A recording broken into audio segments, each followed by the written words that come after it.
What's going on, everybody? Prophecy Wiz back at it again with yet another video. Like I told you guys, every other day now I'm going to be posting videos, and I'm going to be streaming on Twitch 7 days a week. You know, unless I have YCS or regional, obviously I may not be able to get on stream that day, but the plan is I'm going to be streaming literally every single day. I'm going to be streaming Dueling Book, looking at new cards, all that good stuff until I have two cameras, obviously, but I'm going to get a better camera so that I can do locals twice a week as well. I'm going to make sure I can do that within this month, so be sure to stay tuned for that. Thank you guys all so much for the continued support. I had 1,000 subscribers. It's absolutely insane. I literally can't even believe it, so I just wanted to take the time to thank you guys again. And yeah, today I'm going to be bringing you guys my Voiceless Voice profile for the new format. I was going to wait until I want something with it, but I'll bring that when it comes. It'll come shortly.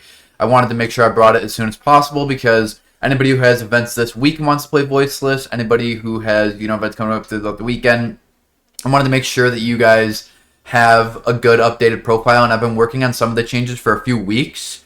So some of this stuff I think is super important. I wanted to wait until the list to make sure nothing got hit, and there was some cards that I was playing that got hit. I'll kind of explain that quickly, and then tell you guys what I'm using moving forward. The ban list came out. I put in about 6 or 7 hours the day that the ban list came out, was grinding, trying to figure out what I thought were going to be like really good decks in the format to kind of decide my card choices. And then I also, was looking at now what I think are going to be the best options and ratios of certain cards I was playing.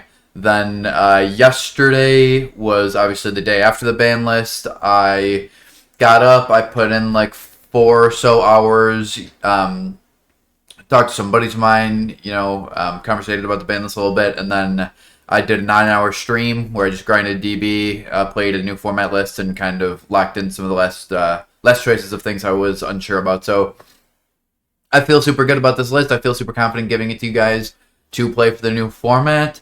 And yeah, let's get right into it, right? But it's the best deck, and it only just got better. So I'm going to do a video shortly about my thoughts kind of on the ban list and some of the cards on that. But for this, I'm just going to do the Voiceless profile. So to start off with, we played 3 copies of Low. Nothing really to say about that, right? It's the best card in the deck. Gets the 1-card starter. Can't play less than 3. 3 Diviner and Trias. I think this is also required. The strongest combos still are Diviner and Trias when you open that, so I think you just have to play these also. I've seen some people saying like, oh, maybe you could cut this for like so-and-so other engines and wanting to try the Dry Shine cards. I think the problem with playing other engines is you end up going over 40 cards and decreasing your chances to see things like Low. You end up having to cut like Nadir and then probably hand traps, which I just would not suggest. So definitely make sure you're always playing Diviner and Trias. You need it in this deck. Then this is one of the significant changes. I've been testing this for a few weeks, so this is not something like new, and this is something I wanted to make sure to get to you guys for when you guys are playing, is I have been playing 2 copies of Saphira. This is super unstandard, I think. I think everybody just like standardly plays 3, but I think also people standardly play the Old Man and it's just not correct. I think 2 of this is definitely, it just feels a lot better. You can search it, you can recycle it super easily, and you don't need 3 copies of it for anything. There's no like lines or combos or reasons why you would need 3 copies of it.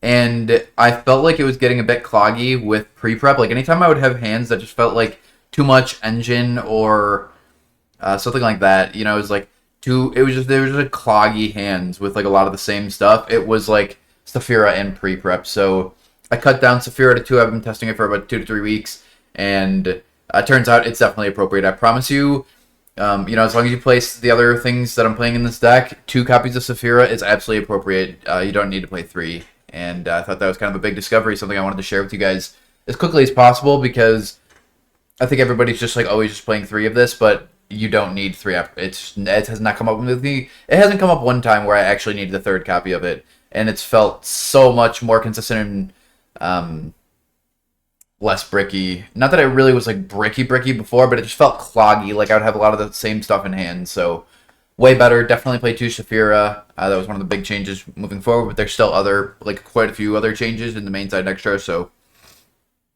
the next card is 2 Skill Guardian.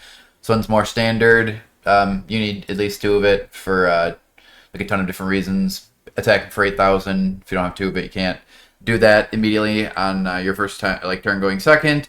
If you get if one gets ogred or nibbed and you don't have a second one in the deck, it just becomes astronomically worse. So definitely, absolutely need 2 of it. Never play 3. One Ceravis. The more I play this card, the more I think it's really good. It's better. It's still really good against the top decks. It's going to be really good against what I think the top decks are going to be moving forward into the next format, barring a few as usual. And I think it's insane for the targeting effect. The negation effect is also crazy. I feel like this is the deck would just not be nearly as good if you didn't have Ceravis. And Pendulum Graph, I'm still not willing to play a deck where this is just not usable into the mirror. And I think that's actually really good. Obviously, this is super good into the mirror. It's very good into Despia. It's gonna be good into Rescue Ace. That I think is gonna be good. I think Rescue Ace does go into the extra deck, but I think it needs it quite less. Where I think negating a spell is actually just a lot better. Yeah, I think you have to play this card, and I think it's just super good for many different reasons. And don't forget, if you do open it and you're holding it, and you you want to do this, you can put it in this pendulum scale, and then add a ritual spell from deck or grave. So yeah, if you're passing with this in hand, just don't forget that you have the option to do that. I see people forget about that quite often. So 4 rituals, same, still really good, still the right number. 2 ritual spell. I still side out 1 going second if I'm siding in the same amount of hand traps, but I would never play anything less than 2 in the main deck. You need 2, and that's really all there really is to say about that. I mean, it's a ritual deck. You need 2 of the spell because you need it for pre-prep and Saphira, and then you also, it's not the worst thing to draw, especially in a shifter. You need it in hand generally. So 3 barrier, the Blessings and the Radiance. These are same 5. Never play more of these. Never play less than 3 of this. That's just not appropriate. I side out 1 copy going second sometimes. That's really all. I mean, the 5 of these should be pretty standard. I shouldn't really need to explain those. Those are just insane. You wouldn't even. Any of those cards were not in the deck. I wouldn't play the deck. It's that they're that important. So then our friend Nadir, one of the best spell cards of all time, in my opinion. Genuinely, when it's good with your deck, it's just absolutely crazy. I think Nadir is still just nuts for the same. You know what I mean? I mean. Pop 2, search 2, going second, and then draw 2, search 2, going first. That's crazy to me. So, and I actually sneak peek have extra things in the extra deck now to make it even better. So, definitely play Nadir. Nadir's just cracked. Do not replace this with another engine. This is a reason why you would play the deck. People talk about shifter decks. This is the reason why you would play a Voiceless Voice deck. The next, we have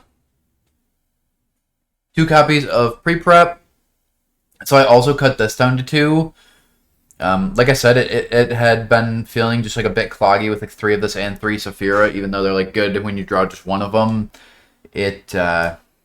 You kind of just want to just see 1 of them. And, pre-prep's a little bit better to draw. It's good into shifter, but I don't want to draw multiples of those. It's fine if you do, but playing 3 and 3 is just way too much. And I tested 2 and 2, and starting a few weeks ago, and 2, which is way better. So I would highly suggest testing 2, trying 2 of this for yourself, because I think it's appropriate at 2. I think you should not be playing 3 of this. I think you should be playing exactly 2 of this and 2 Saphira, and it will the deck will just run a lot better for you, a lot smoother and more consistent. So the next card is a cool one, Pod Prosperity. I was playing 2 copies of this before the ban list. That was why I waited to give to not put out a list, because I did initially cut the Saphira and the pre-prep to 2 and 2, and then played 2 Prosperity, because it generally could be one of the 2 of those, but it also could just be a hand trap if you've already seen one. So or going second, this is Nadir Servant, which is crazy. So I think you have to play the 1 Prosperity. it doesn't conflict with Nadir. It's only one copy, so like don't even worry about that, please. It's just it looks 6 cards into your deck. There's really nothing that should need to be said about that. That's crazy. It's probably the best card in the deck. So this was a big miss. I should have been playing this before, and we're at least playing the one copy now. I wish we were playing 2, but it's perfectly fine. You know what I mean? The deck was super successful with just without it. So being able to at least add the one copy is nice. And this card can be either pre-prep or Saphira. Like generally you'll hit those, or like something that can get to one of them. So this kind of like makes up for that. And then the next card that's also new, a lot of new cards in this one. I decided to main deck Magnemite. I think it's good into almost every single matchup, if not every matchup that is like good right now. It's a hand trap, and then this card. So this card brings your hand trap ratio up to 13, which statistically, if you have 12 hand traps, you should see 1 in your opening hand. But if you play 13 hand traps, you should see 2. If you're not familiar with the math, it's via the hypergeometric calculator. I'm a big fan of that. I've been using it for years. And so Magnemite is not only a hand trap, but also Saphira when you go second. But so like it kind of like both of the cards that I replaced those with play the same part, but also play a different part. Right? Like this is a hand trap and gives you like in theory you should draw 2 hand traps game 1, and the prosperity is also going to be it. So like we didn't lose any consistency. It's the exact same consistency as it was before. Except now we have another hand trap, and going first we can like dig for other better cards. So I also think bringing the hand trap ratio up to 13 feels really good because you should see 2 in game 1, and then we obviously sided enough that we should see 3 game, whatever 2 or 3 whenever we go second. So I think Magnemite has been just insane in my testing so far. I think it's just only going to get better because it's insane into the Fiendsmith cards now. So I think this is just really really good and can like facilitate some super cool plays, and it's a broken card, so just definitely play it. It can search Saphira, it can search Pendulum Graph, it can search Saravis. Really nothing else to say about it. I mean, it's a hand trap, and search some of your best cards, so make sure you're playing Magnemite from now on. I think that's something huge that I gained, and I think it was really good. 3 Ash Blossom, one of the best hand traps ever printed, super generic. Every format we're just going to play Ash Blossom, at least I am, so I also suggest you play Ash Blossom. I've said this in every profile, but if your deck doesn't play Ash Blossom, play a different deck. It's that good. You need to play it. Then we played 3 Valor. This is consistently one of the best hand traps in the deck. I think Valor is just crazy. I think Valor's super strong. I'm a huge fan of like playing hand traps in the main deck. So like this deck is going to be able to stay like pretty much the same, and you know what I mean, for like a long while, because I think all the stuff in the main deck is really good. And a lot of people have been asking me about Fuvaros when it comes out, about main decking it. I'm personally am not the kind of person who is going to main deck a card that is only good going first or second. Like I like cards that are just good going like both, right? Not Fuvaros, you can't use it going first. Like I like being able to back up my board with hand traps, because I think it's like impossible if you put up like 3 or 4 interruptions on your board and then have 2 hand traps. It's just game. Like you should never lose ever. But if you don't have 2 hand traps, like, and then you get like Dark Ruler evenly or something, you can lose. So I think the hand traps are super important. I think you need to play them, and I think Valor is like one of the most generic ones. So it's just I'm gonna continue to play Valor. I think it's super strong. Never is disappointing for me. I'm never upset that I had Valor. I'm always super happy, and yeah, I'm just going to continue to play that, so I highly suggest playing Valor. 3 Imperm, same thing. It's a literally better Valor, so that's playing talents. Same stuff with Imperm. I mean, it's just better Valor. It's super generic. You get 6 card it, which is cool. So yeah, I mean, make sure you're playing this. Like I said, I play this deck 7 days a week. There's not a single day that I'm not playing Yu-Gi-Oh, and these cards are just always crazy and super strong. So, also, all these cards are super good in combination with each other. And then the last card in the main deck, Dominus Purge. Dominus Purge, nothing really different to say about Dominus Purge. I was wrong about this card initially. I made a video about this. If you haven't seen it, please go check it out. And I would highly suggest playing this card. It's literally crazy. Like, this is another reason you would play this deck, is because you get to play like 12 now 13, like super generic hand traps. Like this is good against every single deck every time. I keep this thing going first and second, and then you always set up the trap going first, so this always negates and destroys when you go first with it. So it's literally crazy. It's like Solemn Strike or like Super Ogre. So make sure you're playing Dominus Purge. That card is crazy. And let's get into the I'm gonna do the extra deck quick. So playing Anima still, All Mirage and Gardena. I still summon these quite a bit for the various different reasons. You can use them to get out of Maximus if you have a hand trap. So you open, 2 copies of Ash Blossom and you don't like want or need both of them, but you need to summon Maximus. You can just normal summon one of them, send it into this, banish this, summon Maximus effect to get either 2 draws or search. So search and draw. So I think these are super important. It also there's the play to play around roll with Low and Skull Guardian. So because you just Low for blessings, send Low into this, blessings, add back Low, send this into this, trigger the blessings, send Low from hand, summon Guardian, 1 Low, 2 Guardian, and you haven't searched anything yet. And by the time you resolve and they have a window for Droll, you can just negate it with a Skull Guardian. So those are really good. I had 2 Dynamundo. I keep trying one in different lists, and then the second one just keeps coming up, and nothing else nothing else comes up that I am like, dang, I wish I had this in the extra deck because I would have won had I had said card. I never am like, I wish I was playing said like so-and-so card. So but this does sometimes come up at 2, even though I don't like, I'm like very wary of summoning this. Like you won't see me if you watch my streams. You're not going to see me summon this a lot because I'm super wary of Bystials, and I think this just plays super weird in Bystials. Like if you target Skull, obviously they could just like wait until the Skull's on field, and then you go Low effect, and then they chain Bystial because you have a monster on field, and you just don't do anything. So I think it's risky, and I don't summon it all the time, but it's like in grind games when you would like actually need to summon both of it. So we have IP Masquerena and SP. These kind of are like a package, even though this one I summon independently more. This is like really not what I summon off of IP. The Bandit Blues, rest in peace, but I'm happy it's gone because it's easier to correct boards now, so I'll take it. It's a good trade-off. These are super good, super important. Definitely wouldn't play without them. I mean, I'd play the deck without them, but like if they're accessible, we just play them, right? So these are super good, super necessary. Don't worry about SP being a dark with Dominus Purge. If you resolve Dominus Purge, you're in a good spot. You don't like you summon these as like you summon this like when you open Diviner, but you don't summon SP that much. Underworld Goddess. I personally am not the person, even though this is not going to come up all the time, I'm not going to play a deck that can't out anything. Like, I'm not going to play a deck that you just summon a monster and I have no outs to it.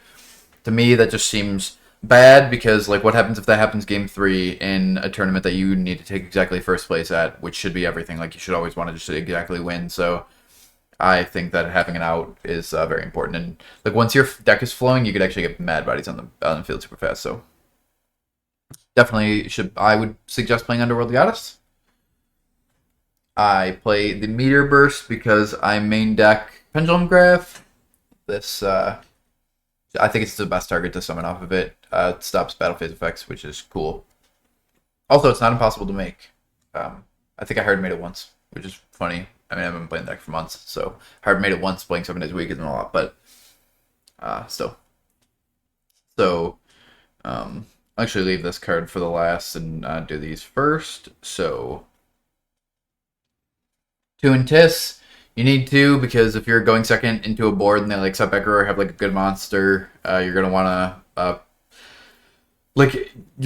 want to use Nadir to dump 1, pop a card, banish it, summon, and then activate effect to usually dump either Guru or Herald, and then dump the second one and pop another card, which is crazy.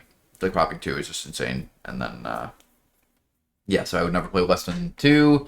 Garua, oftentimes I send this going first and second. It's just draws a card. Nothing really else to say about that. It's one of the best targets, obviously.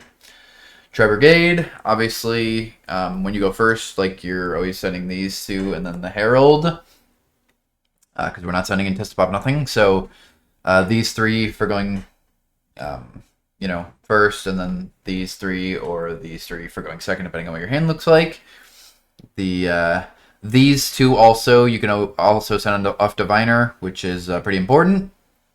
And yeah, I think these 5, like I've just been playing these 5 for months. They all come up all the time. Like every single one of these is used every single tournament I play. So these, you know what I mean? Of all the cards in the extra deck that like you don't summon all the time, you need to play the 5 of these, I promise. And you need to play Nadir.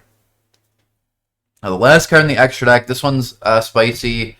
This is something new, and this is like something I hope some value I can bring to you guys, and why I didn't want to just like hold off on a deck profile, because if I'm streaming every day, I'm not going to be playing in tournaments until at least the weekend, and then it's a Worlds weekend, which is going to be like a super slightly different, is it going to be a slightly different list? Might be the same now that Prosperity went to 1, but every other, like the other decks are going to be different, so I just wanted to make sure to bring you guys this in case you guys have tournaments you want to play it in. So the last card in the extra deck is going to be Psy-Frame Lord Omega. I know a lot of people are probably going to be like, what the heck? I actually think it's the best last target. So, like, I think going into the next format, Snake Eyes is still going to be good. It's not going to be the best deck until the Asmina cards come out, but it is still definitely going to be a played deck. And then also, I think Rescue Ace is super well positioned. And what's cool about this is so like this has a ton of different use cases. I'm going to explain them to you because I think it's very important and it's one of the new cards. So one of the use cases for the Omega is that if you're going second and you have Nadir, you can like dump and Tis, whatever, dump, and then this, you can send this, and it has the ability to send back your or to send back the Princess or the OSS in the graveyard, the Sinful Spoils. So if it like gets rid of one of their follow-up cards or gets rid of one of their interruptions when you dump it, which I think is super strong. Another case scenario for it is that it allows you to like recycle some of your extra deck or main deck cards. So like if somebody pops your Blessings, you have like no actual way to get that back because you don't play Old Man, and like this can send it back.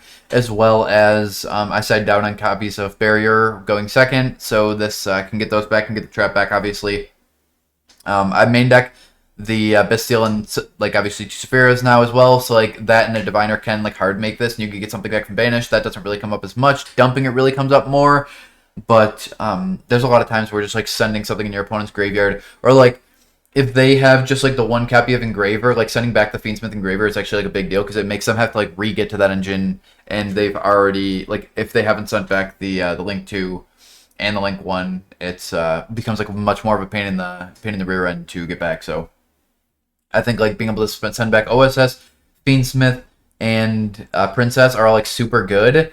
And then another case scenario that literally just came up on the stream yesterday was I had my opponent was playing a Paleo deck, and he sets 5 back row. I go Nadir and send Tis, pop a back row. I summon the Maximus, activate an effect, and I think it chains like a trap. I chain Seravis to negate. It was like a targeting trap.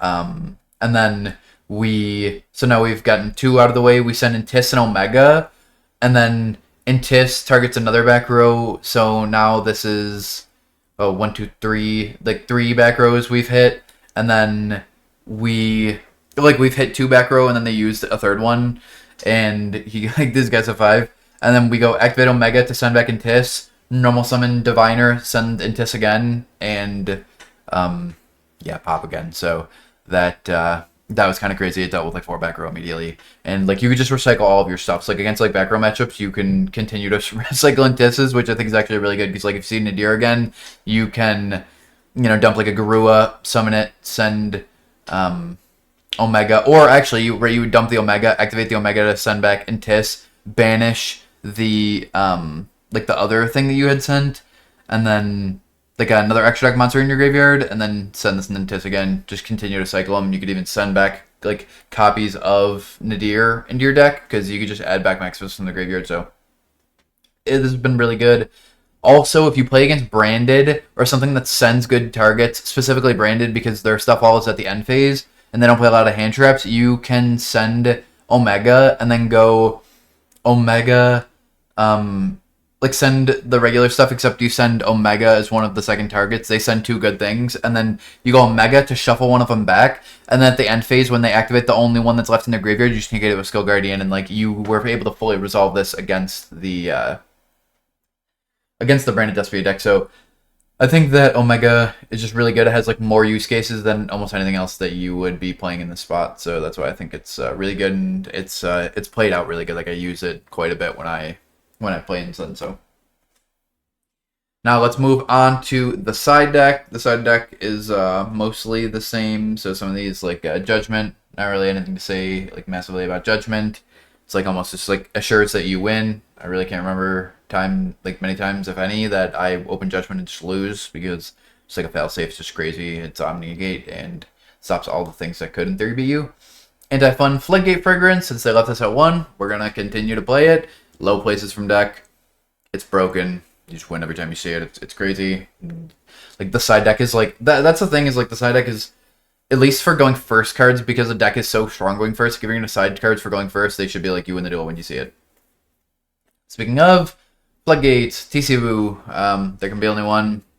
Another broken Floodgate. This deck is all like different types. The low is a Fairy, Skill Guardians, a Warrior, Saravis, and Pendulum Grapher Dragons. It's all different types. Just crazy. It's very fortunate we get to play a card like this, because it's insane. And if they have one type on the field, they can't just like send that type into another one of the same type. So like if they have like a magical musket, they can't just send that musket into a blank one, which is cool. So this has been really good. This one's new, Called by the Grave, because they decided to leave Shifter. I would love to see Shifter go. It didn't. Got to play Called by the Grave because they didn't get rid of it. So Called by the Grave's broken. This card's super strong. It's like if they don't have like hand traps. The cool thing about Shifter is if you don't get hand trapped and need to like stop a hand trap with Call by the Grave, it's like also a card that you can set, and it's almost always good every single time, right? They discard Engraver, chain Call by the Grave. Insane. There is a good target, I feel like, against pretty much every single deck that Call by the Grave is going to be good against, and it's like lines up really well with certain hand traps. Like a lot of hand traps you would want to stop are like Chummy, sometimes Droll, obviously Dimension Shifter, stuff like that. So I would highly suggest playing it. It's been really good for me in testing. So yeah, and they decided to leave Shifter because if you play this, then you have like 2 copies of Pre-Prep, 1 copy of Prosperity, and then like this, so you have like 4 copies of something that can like deal with Shifter versus the 1 copy of Shifter that they have, or the 3 Shifter that they have. So you have like 1 more copy of something. We played 3 copies of Perulia. I think Perulia is also really good. I think you should be playing this. It's either like Perulia or Droll. The reason I think Perulia is just better is because when you side out a lot of Engine, having a card that's going to like draw you into not only more hand traps, but like other Engine pieces, I think is really good. Also, of course, your opponent to play awkward. I cannot tell you how many times I've won because my opponent just had to play weird because they didn't want to give mad draws off Perulia. And that can happen. Like, you do have to make decisions when you get Perulia, right? Like, it's definitely a polarizing card. It's really good. I don't think anybody thinks like it should ever get banned or anything, but it's I think you should be playing it for sure. It's counts normal summons. That's crazy. So yeah, it's always Upstart Goblin, and then it should be more. And if it's not Upstart Goblin, they actually played super weird in any deck. And you sided in almost every single time. So like all the main deck hand traps are super good, and all the main deck hand traps are super good to draw off of Perulia, which is very notable. The next card is Moonlit Chill. This card is what I was playing in the main deck for Dominus Purge, so just move to the side deck. It's really good to draw off of Perulia. It's just like a super generic card. It's good against every single deck. I like having all of my hand traps be good every single time, so that every single time I play against something going second, I have 22 hand traps. You know what I mean? Like, I'm trying to draw a lot of hand traps every single time. So I would play Mourner because it's generic, you know what I mean? We could play Nib, but like Nib is like only good against Snake Eye right now. I don't think it's good enough against Yubel to play genuinely. And like I think if your deck just doesn't have an answer to Nib, it's just not very good. So and Snake Eye is going to get an answer when Asmina comes out. So I think Mourner is also a requirement. Also, it's funny that it's good in time, but truthfully, I just play super fast because I play this deck so much that like there's not as much to think about. Like with the combos, I usually come up with them pretty quick and just play it quick. So you really should practice that if you don't, to not go into time. The last card is Ghost Bell. I had thought about cutting this for Bystials, but I think the Bell is still just like better. I actually think Bell is like better in the mirror than Bystials, because if you know what you're doing, you just don't ever play into Bystials, where like Bell, like certain cards are just gonna be bellable. Like there's nothing you can do about activating Sphere and getting belled. So yeah, I think Bell is like really good in a lot of matchups. I think it's good.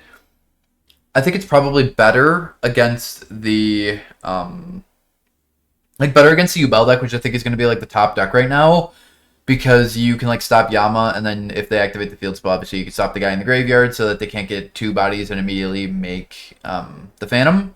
I think it's also way better now. So like the Bestials are probably moderately better into the Fiendsmith, but I think the Bell is like insane into the Fiendsmith engine as well, because a lot of decks are gonna like want to be making Caesar now, and yeah, I think that Bell just like stops that from happening. Essentially, the short of it is, because without Lacrima, I feel like they need to summon the Engraver from the graveyard with the Engraver's effect, which you could just Bell. So obviously, in that situation, a Bestial will be better, but I think that it still can this can stop the Link 2 from summoning the Desiree, which if they have like 4 things the Bestial can't always do. And a lot of the times 2 of them will be the Fiendsmith exactly if they hard open the Fiendsmith. So I think Bell is like better in that situation. And then Bell is like way better into Snake Eye now, because if they activate a Wanted, like they're not just hard opening as many ways to like Poplar and Ash. So like I think you're just spelling that immediately for sure. I think that yeah, I think it just becomes like way better into that matchup, and I think it's just like obviously the other matchups, right? It's like good into the mirror. It's super good into Runic, where I don't think the Bestials are like very good at all. Like they usually get their last spell into the graveyard and then use the field spell, and then you Bell it, and they just like that's it. That's the end of their turn and combo, and then they have to like they have to draw into another Runic spell. So which also means sometimes they won't have one to protect. I think that's really really good. So I think Bell is just like a better, more generic card than the Bystial, so I would personally play Bell, but if you play the Bystial, I think it's also like fine as well. So that is that's a deck profile. I appreciate you guys for all tuning in. I appreciate everybody's support. I think this deck is super well positioned into the next format. You know, a month from now we're getting Fubros, and then it's just going to be even better positioned. But yeah, I'll have every other day videos. So if you guys haven't liked, subscribe. I thank you guys all for tuning in. And make sure to tune into my Twitch streams. It's Prophecy Wiz on Twitch.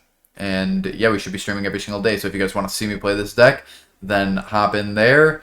And we will see you guys in the next one.